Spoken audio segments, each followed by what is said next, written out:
Hello and welcome, and big welcome to my guest Oliver Wakeman. If you don't know Oliver, you'll certainly know his dad, Rick.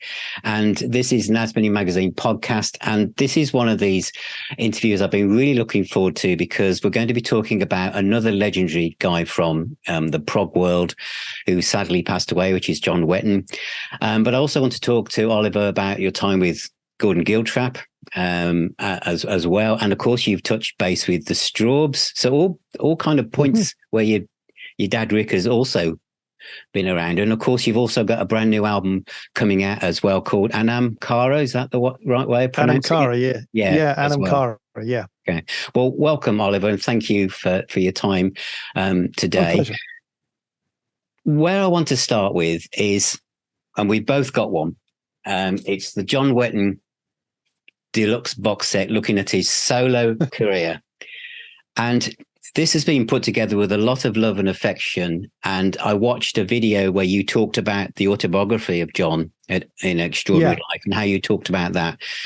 And you obviously you feel a lot about John's music and him as a person. And you first met him, I think, was on the 2009 Yes Tour. Is that right? Around that time? Yeah, that's the first time I met him. The story actually goes back much, much earlier, when I was in my early 20s, when John was doing one of his solo tours. Oh, yeah. And somewhere down the line, somebody approached me and said, "Oh, John might be looking for a keyboard player. Do you mind if I throw your name into the ring?" And I was in my early 20s then. Wow. And nothing came from it. But I remember being really excited because I, like a lot of people, I mean, I'm in my early 50s now. So the Asia records were sort of mid to late 80s, and I sort of discovered them a bit later, that sort of period in the 90s where I sort of reached that age of being 18 and starting to really discover music. And a friend of mine lent me the first Asia record, and obviously John's name was on it, and I remembered having this conversation. And I just remember loving that record and absolutely becoming a big Asia fan for that. And So my memories of John actually predate an awful lot of before actually meeting him. And when I did actually finally get to meet him, I was about 10 years later or so, 15 years later maybe, and I was doing the Yes tour. And we'd done 2 or 3 tours with Yes, with myself and Benoit. And then we ended up going over to, trying to remember where we started. We started over, it was somewhere very hot. I remember that. It was America. It's very, very hot. And we were doing a tour with Asia. It was Yes and Asia, and Steve Howe was playing both sets. And I can distinctly remember turning up at the hotel, and I'd just flown from London, so I was exhausted. Somebody had missed the taxi to get us to the hotel, so we were all a bit stroppy. And I remember walking through the hotel, and they said to me, "Your room's over the other side, past this swimming pool." And I can just remember walking past the swimming pool, and there was John in an inflatable armchair floating in the middle of the swimming pool. I just sort of remember, what a great first meeting. And while we were on that tour, we just spent a lot of time chatting and getting to know each other, because obviously I was, you can't get better. I was spending my life on the road with people that I'd admired for years, and so hanging out with Chris, Steve, and Alan was great enough. And then suddenly to be on a tour, and John Wetton was there as well. And he was an early riser like I was, and we didn't sort of go out in the evening. So we'd often gravitate towards each other and just spend hours just chatting and sitting down for breakfast and chatting. And it was great. I got to know him really well.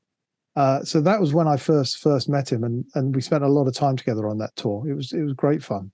You said that he gave you valuable career advice, and you talked a lot about music and history and stuff. Can you remember some of the things that he kind of said to you that kind of have continued to resonate?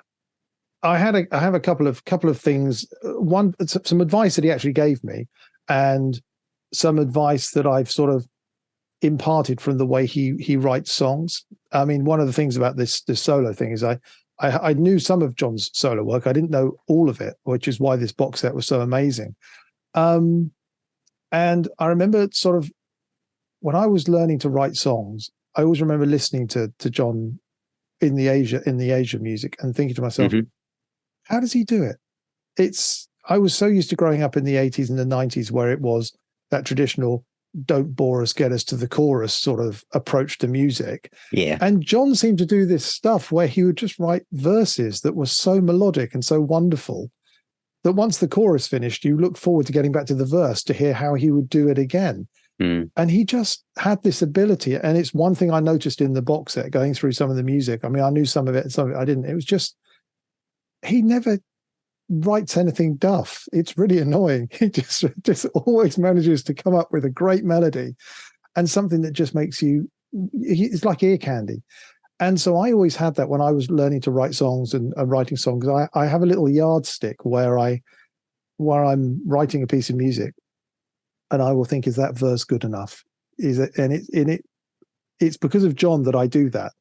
It's because of that feeling of actually having to get everything right. And on the new album, which we'll talk about later, there was one song which I started writing for the whole album, and I had a vocal line all the way through it, and I was happy with it, and the instrumentation built up. And I got to the final recording, and I had everybody recording all their parts, and I listened to the final mix of the record, and I thought, that verse isn't good enough. Those verses aren't good enough. And I remember thinking to myself, John wouldn't be happy. And so I stopped and I rewrote the verses, and I phoned up my singer and I said, I'm sorry, I need to get you to do it all again. And she said, what? It was great. I said, no, it was not good enough. So I actually ended up having to go over to the record company and say, excuse me, do you mind if I just, do a bit more studio time, because I've got to do this again. And that is sort of one of the lessons that he never taught me, but I took from the way he works. And the other stuff that he was always very strong on was my identity. He said, you've got to agree with your identity, believe in your identity, what you're trying to do in music, because you are, playing with the S and stuff, you're going to be seen by a lot more people. A lot more people are going to. He said, you can fall into a trap of just doing what people expect you to do. He said, you've got to do what you believe is the right thing to do and what you want to write, which I've stuck to, because I think anybody that knows my work will realize that one album often can be different to the next album, because I get excited by music and working with different people. And I think that's similar to his solo albums. He worked with, I mean, that's another thing about the box set that I was amazed about, was just the amount of different people that he worked with. A lot of people that know John from his Asia years will always think of him and Jeff as a writing partnership and them working together. And he's sort of a songwriting partnership. And that's how I felt about John for a long time. Oh, John and Jeff, they write all the time. But hearing how good he was at writing with all these other people was astounding. And it was just great. There's so many good tracks on here that I just sort of, when a track's good, you sit there and your foot starts going before you realize it. It was that sort of stuff I was getting from the box set.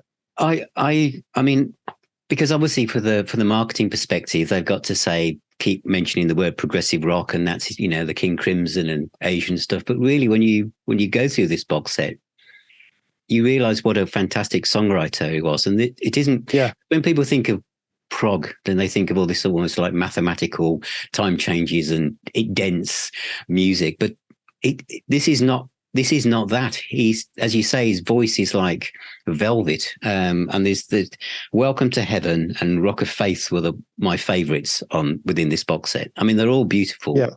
And in fact, by the time I listened to it, I listened to them all back to back.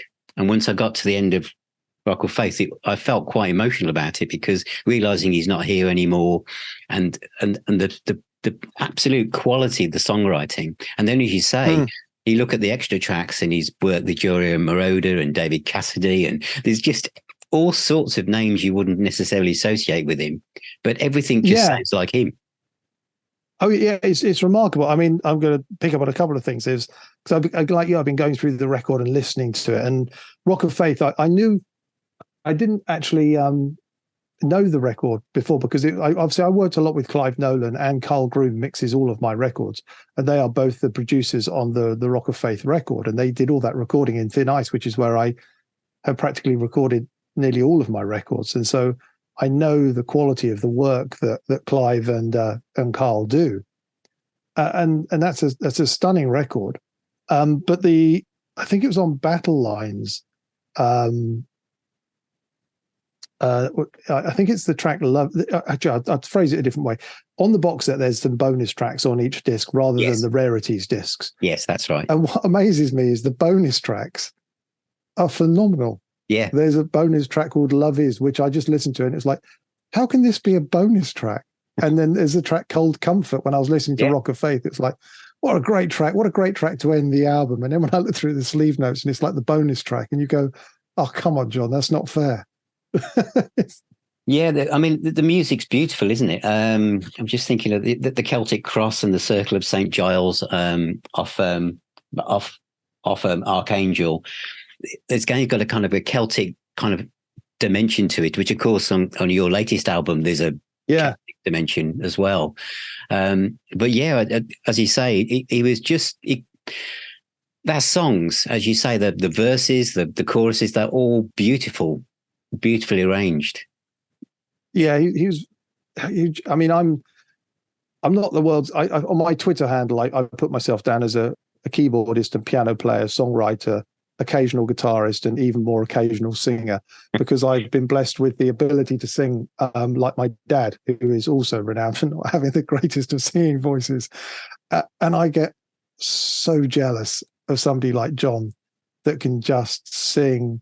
Like, I think you described it brilliantly. He has a velvet voice. It is just, he doesn't have to power it out. He doesn't have to scream and shout. He just has an ability to command attention with his voice. And it's just, yeah. Yeah, it's kind of, as you say, well, I kind of describe it. It feels like it's like velvet, because there's slight variations in how the words come out, but they have such a dramatic effect on you as the listener. Whereas some vocalists will have to really go all up and down the mounting pass to get the emotions out. But he does it very, very slight nuances, and you know that the emotion in the song has changed. Yeah, it's lovely, and I'm getting so much from. To be honest, I'm loving listening to the box set, and it's so beautifully done. You can tell everything you read in there. The book on the box set, but the book that comes with the box set is just amazing. And all the comments that you read from all the musicians that worked with him, everybody says pretty much the same thing, just how great he was to work with, what a gentle, nice character he was. And I only knew John in his later sort of last 15 probably years of his life, and he was a lovely chap. I got that, everything I read about him is exactly what I knew from John that I met. See, because you had a chance to perform with him, didn't you? To do Heat of the Moment, was that with Gordon Giltrap? Was it? That was a bit of a bucket list moment for me, because going through these solo albums, I sort of feel, it's like, it's one thing I would love to have done is recorded with John, because he just made every song great, and I would like to have worked with him, because it just would have been great. So, I worked with Gordon when I finished with Yes, which was about 2011.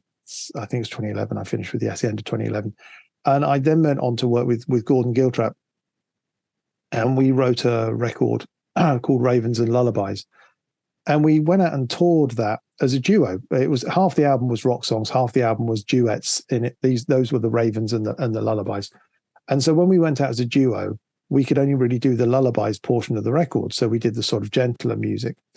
And then after a couple of years of touring this, and we've got so many requests to put a band together, we got asked to do a headline at a festival. So we did this headline show, and everybody went, "That was great. Could you do a tour?" So we agreed to do a short tour. And John and I've been in touch, and I said to him, "Oh, I'm going to be down your way." I think it was playing in Mr. Kipps, I think it was, down in Poole. I said, "I'm not going to be far from you. If you're around, if you'd like to come to the show, it'd be lovely to catch up and have a coffee. And if you can't make the show, we'll meet up in the afternoon after soundcheck." And he said, "No, great." And he said, "No problem. I'd love to come." And he jokingly said, "I'll sing if you want." And it was like, you're not going to get away with asking me twice. So it was like, brilliant. I said, "Love to. What do you want to do?" And he said, "Heat of the Moment." And I went back and told the band that, we had a gig that night. And then I think we were playing 2 nights later and I said to the rest of the band, I said, "We've got a sound check, and we've got to learn Heat of the Moment, and we've got to get it right. We've got to make it really, really accurate, because John's going to get up and sing with us, and we're going to have a chance to do one rehearsal with him, just to play through it a couple of times. And the rest of the band were like, we're going to play Heat the Moment, brilliant, and it was lovely. And I have a load of photographs from that afternoon of him there with us all, playing in the background and rehearsing together. And somebody even did a video of it, I think, and I popped it up on my YouTube channel, where it's a terrible sound recording. And, we're all a bit precious about our quality of videos nowadays, where everything could be so perfect on a phone. But this was like 10 years ago, where it was a lot, there was a lot less of the ability to get such great quality. And I sort of thought, I'm going to put it up because it's one of those moments that I was so pleased to have done. And then we sort of kept in touch after that. I was sort of, I just found an email earlier on, oddly enough, of just writing to him and saying how great it was to catch up with him. And he said, yeah, let's take care. We must keep in touch again. And then, of course, it's only a few more years later that he suddenly got very ill. And it was very sad when he passed away. So one of my regrets is never actually being on a record with him. But I have the sort of the plus side of actually having performed live with him. And actually, even though we didn't share a stage together, we did tour together. So we spent a lot of time together. And there was a thing that we were on the end of the last Yes tour that we did with Asia. We were actually going to all play together. Oh, yeah. And I can distinctly remember Jeff Downs and myself behind my keyboard rig sharing out parts for Roundabout that we were going to do at the end. And John was going to come out and sing it with Benoit. And it was going to be a wonderful thing. And it just did. I can't remember why it didn't happen. I think it was transport things or something like that, and getting to airports and all the nonsense bureaucratic stuff that gets in the way of musicians having fun. But it was something I was so looking forward to, and it just didn't happen. So when I got to do it with Gordon, that was a big box ticked. Yeah, you contributed to the book An Extraordinary Life. Are there any particular stories that when you put your contribution, this one has got to go? There's some bits that some of the stuff I've just talked about. I put in the book, but I obviously the Giltrap concert was a big bit for me. But he was also when I stopped working with Yes, that was quite a difficult time for me when that changed, because that was around when Trevor Horn came in and wanted to write the album with Jeff. And so that's when Jeffrey joined the band, because Trevor wanted it to work that way, for the way he wanted to write the music. Which was why I was so pleased to get the From a Page record out that we did a few years later, or a few years ago, to actually show the work that the band worked on with Benoit and myself. But when that happened, I then had to do one more tour before the record came out. So I went on tour with Yes, knowing that Jeff was coming in on the following tour. And then I got a phone call from the management, who said, we've got 2 extra shows in Mexico. Technically, you're going to be finished, but would you like to do the last 2 shows in Mexico? And I said, yeah, okay, I'd love to. And he said, we're playing with Asia. Asia are coming out on that tour. So Jeff will be on that tour as well. So I was sort of thinking, that's going to be slightly awkward for me and slightly awkward for Jeff. But I thought, I would, what the hell? I'm going out to Mexico. I'm going to play music. It'll be fun. And I remember distinctly getting into Mexico and John taking me to one side and just saying to me, I feel for you. He actually, bearing in mind he works with Jeff all the time, and he's there and he's part of the management and he's part of all that thing. And he actually made a point of actually coming over to me and said to me, how are you doing? Are you okay? You want to talk? Come and talk to me. And that's something I didn't put in the book, but that is something that has stuck with me. I don't think I've ever mentioned that before, but it just seemed it seems like a right story to tell, because it shows the measure of the man that, regardless of all his things that he had to deal with and the people that he worked with closely, he still had time to check to make sure I was all right, which I was immensely grateful for. Yeah, you're right, because as we know, in busy moments like that, he's got, especially as a musician, you're going on stage, you've got your mind's full of like so much stuff to actually also be thinking about other people who aren't even in your group of musicians you're about to play with. That says a and lot. Obviously, and because Jeff is his songwriting partner, you could have excused him if he'd had that sort of mindset that, well, I've got to think about Jeff. Jeff's my writing partner, therefore I mustn't rock that boat. But he made a point of coming to me, and I thought that always struck me really really strongly. And that has actually stayed with me all this time. Just to go off just slightly for something you said about John earlier about him taking some of the advice you took on board was the fact of being yourself and finding your own voice in music. When you were with Yes, because this is an interesting thing. Obviously, you were taking over from your dad, Rick. Yeah. And I just think the dynamic of fathers and sons or family members, you were playing plus playing classic, almost like classic literature, these songs embedded in people's memories who've grown up with them, who are probably, in their 60s or 70s. They know every note from those albums. Yeah. You were obviously must have been sticking very close to the template of what the songs were. What was, from your perspective, from that family dynamic, of you were thinking that when your dad had written that music or played those solos, you were in those notes and doing it. Did it give you a different perspective on how your dad had composed or put those parts together? Yeah, it was really interesting going through it because it was an interesting time because I got asked to do the band when John was in the band, and then John became ill, and then it all got cancelled. So my main point of contact had been with John. I think it was going to be called the Close to the Edge and Back tour, which was the tour that preceded the In the Present tour. And John and I were talking about all this stuff, recording a new album, and we talked about songs to do on stage, and we were going to talk about doing a piano and vocal version of Holy Lamb because I always loved that Yes track. Mm-hmm. And we were going through all this sort of stuff. And then, of course, John got ill, and then it sort of fell apart. And then I ended up getting a call from Steve Howe a few months later saying that they were still going to go out. Did I still want to be involved? And I said, yeah, absolutely. And then they said, okay. I said, well, can I have a set list? And they said, oh, we haven't worked it out yet. And I think they gave me the set list 3 weeks before we were due on stage. Right. And it was like, okay. And I said, how long's the set? They said, about 3.5 hours. I was like, okay. So I got 3.5 hours worth of Yes music. And there were no notes. There was nothing anybody had written down. They just sent me a box of CDs, and it was literally just sat there listening, trying to work it all out. And I turned up, and then we had a week's rehearsal, and it was traditional. Yes, all the Yes stories you hear are true, which is like we're supposed to start at 9. Chris would turn up at 1. And then, we do Tuesday to rehearsal, and Chris would say, I think we need a day off. And I would just keep working. I'd just get up early, sit at the keyboard, try and cram all this stuff into my brain. So I really got a really intense view of all the parts and of how people had written them, because I was having to analyze it so deeply. What made it also slightly complicated was I think I had a distinct idea of what I wanted to do with the music, which was try and get it back to the original records as much as I could. Whereas over the years, when I'd listened to some of the live versions, Dad had altered his parts, changed his parts, used different sounds, added extra little runs in and things in to keep himself occupied. Yeah. And in the nicest sense, he'd earned the right to do that because it was his music that he wrote. He was part of the band, the classic thing.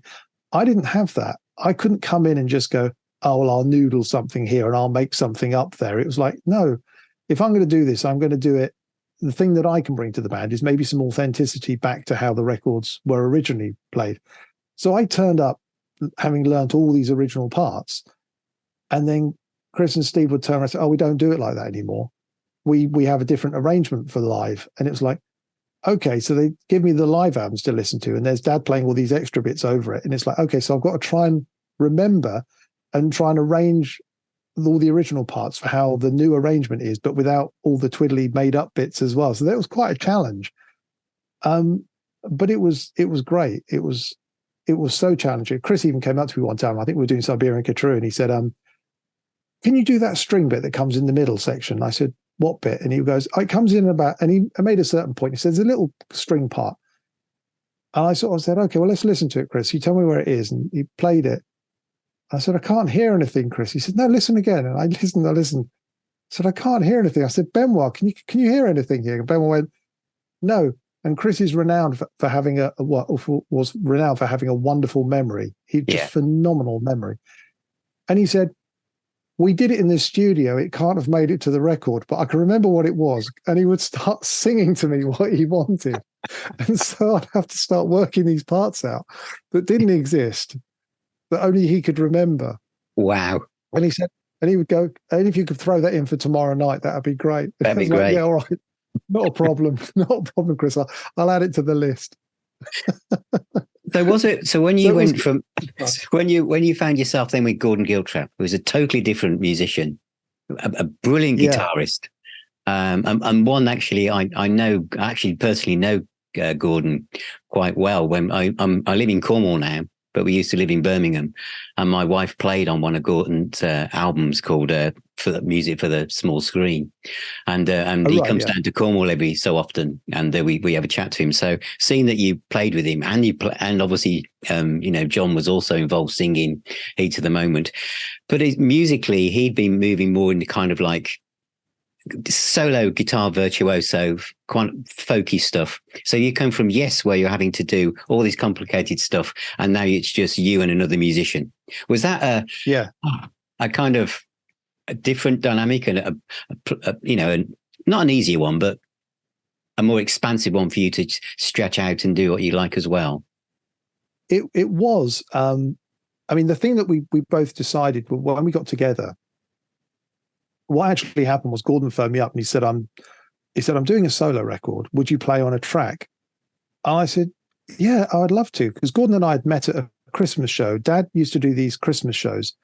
And one Christmas show I was playing and he'd invited Gordon to play as well. And Gordon and I just hit it off and we got chatting and it was great. And I gave him my number and he gave me his number. And then, as people do, they just go, great. And they put it in their address book and sometimes you meet up, sometimes you don't. Yeah. But he had my number and he said, I want to keep playing. He said, oh, I'll give Oliver a call. And so he phoned me. I said, would you do it? And I said, yeah. And he said, I put the phone down. And he said, you phoned me up the next day. And he said, I don't want you to play on the record. And I sort of thought, great. So I've been sacked by Gordon before I've even started with him. And he said, no, I want us to do a record together. He said, I don't just want to do another record, because he'd done an awful lot of acoustic records, which were all beautiful. And he'd worked with different musicians, but he hadn't done a full-on band record since his heyday back in the Peacock Party days and things like that. And I said to him, but Gordon, if we just do a full-on rock record, we're going to end up alienating the people that love what you do with your delicate acoustic stuff. And he said, yeah, but if we just do all acoustic, people are just going to think it's an album like the one I did with your dad, where it's just me and him playing an acoustic guitar and a piano. Yeah, from Brush and Stone, wasn't it? Yeah. Yeah. So I said to him, well, one of the things that we were doing with Yes before Trevor Horn came on board was we were going to try and not recreate Fragile, but we were going to take the template, which was band songs, and then we would each have an individual piece that we'd written, maybe with somebody else would play on it, or we would do it. So we actually interdispersed the new Yes record with these bigger pieces, which ended up all over. There was Into the Storm, Gift of Love, To the Moment, and things like that. In between, we would do little solo spots as well. So sort of trying to use the Fragile template to show that it was a new start with Yes, because of course John wasn't in the band and Dad wasn't in the band, and it was Chris, Steve, and Alan trying to restart the Yes machine, as it were. And so Steve and I had talked about this a lot as an idea. And then, of course, when Trevor Horn came on board and wanted it to be the flying We Can Fly story, when I spoke to Gordon, I said, well, look, this is what we were talking about. How about we take that idea, instead of it being solo pieces, we make it duets, and then we do the band pieces as well. That way we don't alienate people that like what we do individually, but we also get to show another side of ourselves to our respective audiences. And he said, that's a great idea. And then I think I just came up with the idea of ravens and lullabies. I'd seen an artist who'd done a picture of some ravens circling around a small child. And I remember thinking she's sort of like trying to cover her head and trying to sing herself gentle lullabies to keep herself calm. And all these ravens were flying around her head. And I said to Gordon, I love this imagery of this sort of hectic, chaotic raven attacking your mind. And then inside you're trying to keep yourself gentle. And I said, wouldn't it be great if we did rock songs that were the ravens, and the lullabies were the gentle pieces that cleanse you between the hardships you have in life. So we can write songs that pick up problems throughout life that, you know, or autobiographical things. Yeah. And in between, we just cleanse the palette with what we both love doing, which is going back to our acoustic instruments. And yeah, he thought it was a great idea. And it also gave us the opportunity then of going out and touring just as a duo. And then later on being able to do a full band. So it gave us a lot to work with. So it was, and he was great to work with, Gordon. And he was just great. We had such a great time on tour. We speak to each other all the time. I did a concert at the beginning of the year for a couple of schools, one special school. We did raise some money. Yeah. And my dad and I talked about doing a concert for years, and we were organizing the show, and Dad says, anybody else you can think of that could play? And I phoned up Gordon, and it wasn't long after his mum, people may know he lost his wife at the beginning of the year. And it wasn't long after his wife had passed. And I'd spoken to him a few times to see how he was. And I was telling him about this concert, and I know he was close with Carrie Martin. So I said, do you think Carrie would sing? And he said, I'm sure she would. And he just said, would you like me to come and play? And I said, Gordon, I wouldn't ask you to come and do your first concert after Hillary's passing and expect you to come along and entertain people. And he said, if you want me to come, I would love to do it. And that just sums up Gordon brilliantly. You know, he just loves playing, loves the idea of entertaining people, and wanted to do something to help. And that's what I loved about working with Gordon. That was his mindset. In fact, you know, he even, when we were touring together, I said to him one day, I said, do you want to come and play at my kids' school? My son Arthur, who is now taller than me and 18 and doing, you know, growing up far too quickly. When he was about 8, when he was in primary school, I said to Gordon, would you come to the school with me and play to the children?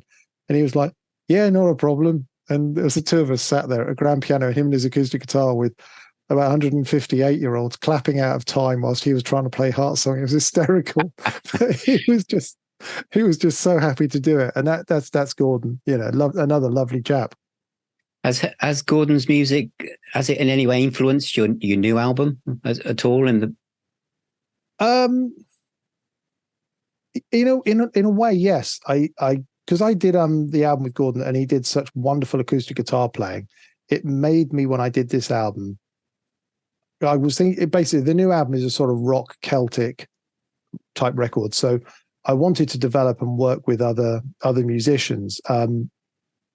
So there's violinists on it. I've got Troy Denockley doing Ilian pipes on it. I've got saxophones, clarinets, got all these other instruments to bring in other flavors of music, which is something I really wanted to do until I realized halfway through the record that I'd removed about 40% of the keyboard parts with other people's instruments. I was suddenly going, actually, I've nearly deleted myself off the record. But then again, everybody on the record was so good, I was beginning to feel a bit like the weak link anyway. But the one thing that I discovered from working with Gordon was just the intricacies, and a bit from Steve Howe as well, obviously the intricacies that the guitar can have. And so, but I couldn't get Gordon to do the record because obviously it was a solo record for me, and it wouldn't have made sense that we'd done a duo record together, and then suddenly he's playing guitar on my record, not as a guest. So I got in touch with Oliver Day, who is a fantastic acoustic guitar player, and asked him to do all the acoustic guitars on it. And he can play lap steel, lute, mandolin. So he has the whole suite of stringed instruments that Gordon and Steve have. And it just made me, working with Gordon made me realize that I wanted those textures on the next record. I couldn't just I couldn't just have guitars strumming a little bit and loads of keyboards, you know. And there's whole sways of the record where I'm barely audible because everybody else sounds so wonderful. What was the draw? Sorry, carry on. I was just going to say that's one of the things that John did, you know, do what you want to do. And it was like, well, people keep saying to me, you're going to just do an all-out keyboard record, lots of keyboard solos and stuff. Like, yeah, I'll do that next. It's other things I want to do first. What was it about the kind of the Celtic essence that drew you to that? Because I think the Anam Cara translates as soul friend in Gaelic, I think, if I've got that right. It is, yeah. It came originally from a project I was doing 20 years ago with a young singer called Rachel, who was a Welsh singer, and she just sang beautiful, lilting folk songs, and she was a harpist. So the project originally started off at that, and I think it was her husband turned around and said to me, "Oh, if you do a project together, you should call it Anam Cara." And I said, "Well, what's that?" And he said, "Well, it's Celtic for soul friend, and you know, you musicians, you're all like soul friends together because you don't know anything about each other when you first meet, and you just create music together." And he said, "It's like, you know, it's like the souls have been friends for years, even though you physically have never met each other."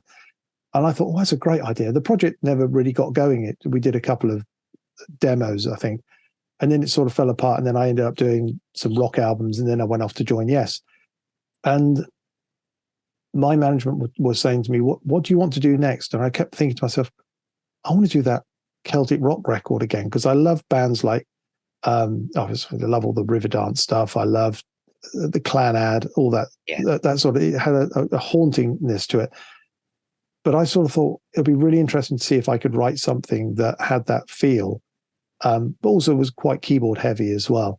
And also I wanted to work with a female vocalist, because I've worked a lot with male vocalists. Some of the concept albums I've done have had male and female vocalists on it, but I wanted to do an album that was all female vocalist. And so I worked with Hayley Griffiths, who's doing the vocals on it, and she's wonderful. You know, she can, you know, rock scream like the best of them, but then she can sing soprano like the best of them as well. And so she has a beautiful voice.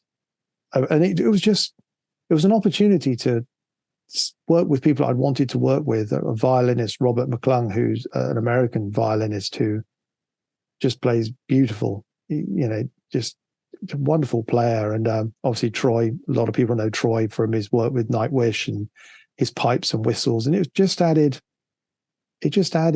textures. And my guitarist, Dave Mark Pierce, who I've worked with for years, a good old rocker, comes in and does some beautiful Gilmore type stuff. It was an opportunity to just do all the things I wanted to do on songs, which I hadn't done for a while.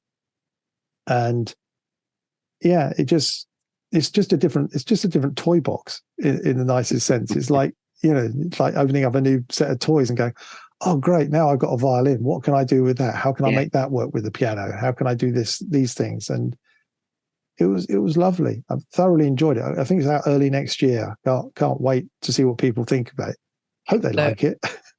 Well, it sounds fantastic. I mean, just from the way you described it, but I guess because of the intricacies and the amount of people involved, have you thought about, is this going to be a live project, or is it an album that's going to stand on its own, or have you got to retweak it to go out live?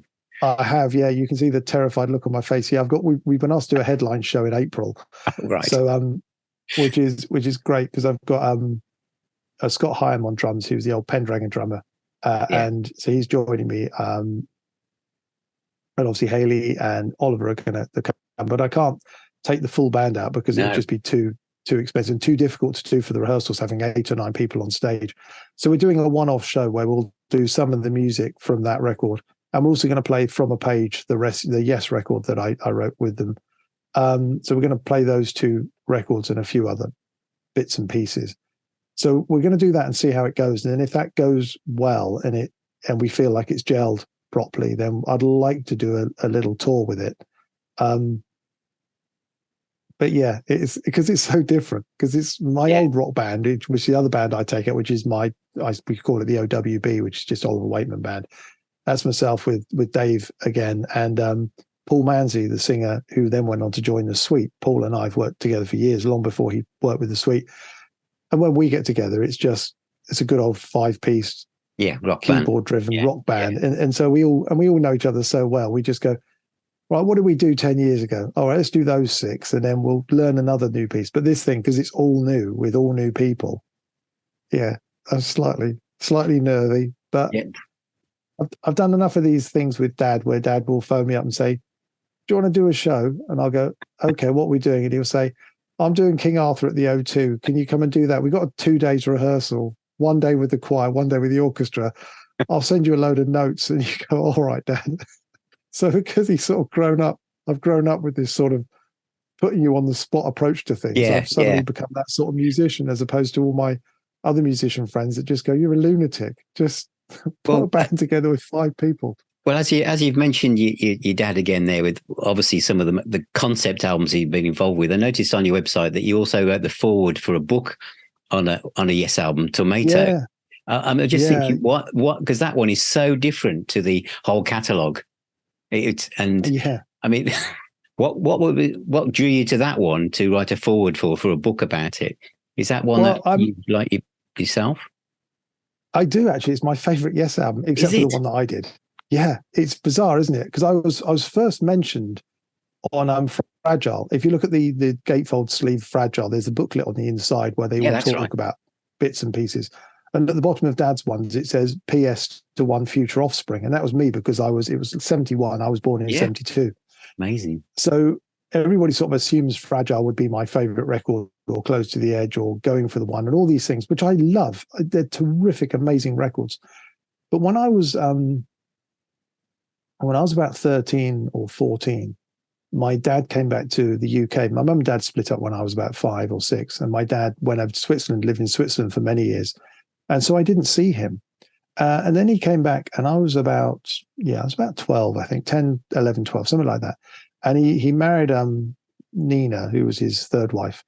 And they bought a house in Camberley, and it had a top floor, had 3 floors to this house. And on the top floor, one of the things in fact, oddly enough, it's so bizarre, but one of the only things he'd kept from the first marriage, which was to my mum, was a snooker table. How he kept hold of a snooker table, moving from England to Switzerland and then back again. But this snooker table had survived, that I'd remembered from being a kid, little 8 foot snooker table. And he had it on the top floor. And he put it up on the top floor for us kids to go and play. And he put a stereo up there. And he just put a bunch of records there. And he said, when he wanted some time to go and work, he'd just say, I'll go up and play snooker and play some records or something. And I loved snooker. So I went up there and played snooker. And Tormato was one of the records that was just there. And so I put it on and I loved it, because I didn't really have any of the Yes history. I was young enough to not care about the Yes history of the politics and who was in and who was out. I just put it on and thought it was great. And I listened to it over and over and over again. And I think sometimes that's why we as, not just musicians, but music fans, we can often find ourselves loving a record that people that may have grown up with each individual release have actually hate. A bit like Deep Purple. My favorite Deep Purple record is Who Do You Think You Are? Yet to most Deep Purple aficionados, it's the weakest one out of the Mark Burn, II. Stormbringer. Yeah, Mark. It's. But for me, because it was my entry to the band of actually really getting into it, you end up with a soft spot for that record because it was your entry into that world. And Tormato was a bit like that for me. I know Close to the Edge is a better progressive record, and I know Fragile is probably a more emotive record because of when it came out and all the things it did. But for me, because Tormato was the first one I sort of really sat and listened to, that was my springboard into the other elements of Yes, which I think also made it easier for me getting into 90125 and being able to go backwards into the Going for the One era as well. Yeah. So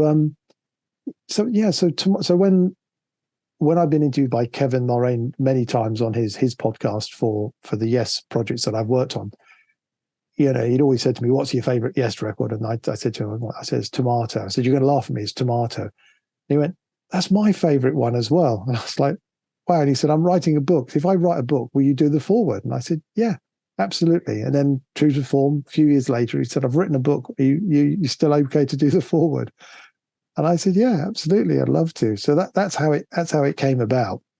I wonder if it's because I totally agree with you. The entry point for any band, whatever album is the one that opens the door, it becomes connected to you. But in the Now Spinning Magazine Facebook group, I would say, which is full of Yes fans, Tormato is probably the album that gets posted the most. And I think it's because it's a challenge, and it's not as well known. And I mean, I play it a lot because it's different. It stands out, even if it can obviously, I think I didn't get into Yes until Going for the One. I was about 18. And then obviously that came afterwards and it was like, well, that's not what I expected. But over the years, I go back to that and there's more to explore in it, I guess. It's not. I think Yeah, I think you summed it up there brilliantly with, because it came after going for the one. And I think for a lot of Yes fans, obviously having been in the band and know the history, everybody, you had the sort of Yes album, Fragile, Close to the Edge, Yes songs, that whole Can It Yeah, Get Any Bigger? And then Tales, which was a bit divisive. I think Dad didn't particularly help that with his comments, but it was a bit of a divisive record. yeah, And then Relayer with Patrick took them into a sort of avant-garde, yeah. almost Jazz point at fusion. time. Yeah, Yeah, which sort of pushed some of the sort of traditional prog fans maybe a little too far as to where they wanted to go. And I think going for the one was seen like okay, they've worked through all the chaos and got back to taking the best bits of progressive rock and the best bits of songs and putting it together into something that was, quite rightly hailed as a masterpiece. Going for the one is a tremendous record. And so I can see why, when the Yes fans have finally got the Yes back that they wanted, then to hear Tormato, I can imagine that at the time people were like, oh, come on, you've just proved you can do it. Why have you done this thing? But for me, approaching it from the different way, which it's one of the advantages, I think, of people when they get into bands later. If you get into a band after about, for me, it's terrific. I get into bands. When I find a new band now in the 70s that I didn't know about, it's you've got so much to choose from. You sort of forget that in the day everybody had to wait a year till the next record came out to see what would happen, and you'd have to read music press once every week just to see if there was a column of any news about that record. Now we can get every bit of information about who was eating what sort of sandwiches on what sort of recording session. There's so much information out there that we can, we're almost spoiled for choice. If you get into Deep Purple now, there's so much stuff you can choose from. It's terrific. Absolutely. And just to kind of double back as we come to the end of the interview, is that this is why box sets like this are so special, is that yes, now you absolutely. have an opportunity, because again, a lot of this music was in the background. Even if you were a John Wetton fan, a lot of this stuff wasn't easy to find. It wasn't played anywhere. Your eyes were somewhere else on what he was doing with Asia. And of course, through the 90s, rock kind of drifted away underneath the radar. So now you have an opportunity to explore all of this with all the the images and the words that kind of bring the music to life, rather than listening to a file somewhere on Spotify and think, oh, so that's a John Wetton solo album. You've got having the book in front of you and playing it. It's almost as if John is around you. The spirit of what he was is with all that, holding it in your hands and looking at the book. It's a totally different experience than just pressing play on your Bluetooth speaker. Yeah, absolutely. I'm my son always comes up to me, he's trying to play me files and stuff. And I've got my Apple Music full of songs, but I've got another little office and the whole wall is just CDs. And if I want to listen to something, I don't go through my Apple Music library and scroll and see if I can see something I want to look at. I go and stand in front of a bunch of CDs on a wall and go, what grabs my attention. I can see you feel the same with the background behind you. I do. It's part of it, isn't it? The physical nature of music is part of the art. I think it gets you closer to the artist. So your new album, Anam Cara, comes out in the new year. Yeah. And is it going to be on CD and vinyl, or? We're hoping so. Yeah, I really want to do it on vinyl. It's got lovely artwork by a fantastic artist called Anne Sudworth, and it deserves to be bigger than 12 by 12 centimeters. It needs to be on a 12-inch cover, because her artwork is beautiful. So so it's out in the new year. Not sure exactly what date it is yet, but it was supposed to be coming out around now. But if any record comes out in late November, December, you're just going to get drowned out by Shakin' Stevens and Slade. So we'll just wait till the new year. Yeah, good planning, I think. So where's the best place people to stay in touch to know when it's coming out? Your own website? There's the usual. My website's usually the main place is oliverwakeman.co.uk. I'm on Twitter. I'm on Facebook. I'm on Instagram. So I'm always posting on there. If anybody's interested, just follow me on there, and I'll happily bore them with texts as when things are going to come out. Yeah, it's quite. I'm quite looking forward to it, actually. I'm quite interested to see what people think of it. Well, if they like it, that is. If they hate it, then I won't be so keen. I think it's, well, it sounds great on paper, and I think with everything that you've done before, you've taken bits of all the people you play with, and it sounds like a tremendous project. Well, it sounds huge, the amount of people you've got playing on it. So yeah, it should be good fun. Sounds epic. Well, thanks very much, Oliver, for your time today. It's been fantastic to talk to you, and hopefully I'll catch up with you sometime in the new year when the album's out and you've maybe done your first festival gig. Yeah, fantastic. Yeah, we could. Yeah, see if we survive that. Yeah, no, absolutely. Love to talk. It's been a pleasure. All right. Thanks, Oliver. Thanks very much. And I'll talk to you soon. Thank you. A huge thank you to my guest, Oliver Wakeman. And remember, the album Anam Cara, his latest album, will be out in the new year, and that sounds really exciting. So to find out latest news about the release, go to oliverwakeman.co.uk, and also check out the John Wetton box set as well, An Extraordinary Life. It really is superb, absolutely beautifully put together, and one of the best box sets of 2023 from me. And that will be my rundown at the end of the year, most definitely. Thank you for watching. Please check out the website at nowspinning.co.uk. Subscribe to the podcast, to the YouTube channel, become a patron or YouTube member, and you get to see all of our content before general release. Remember, music is the healer and the doctor. So take care, keep spinning those discs, and I shall see you very, very soon.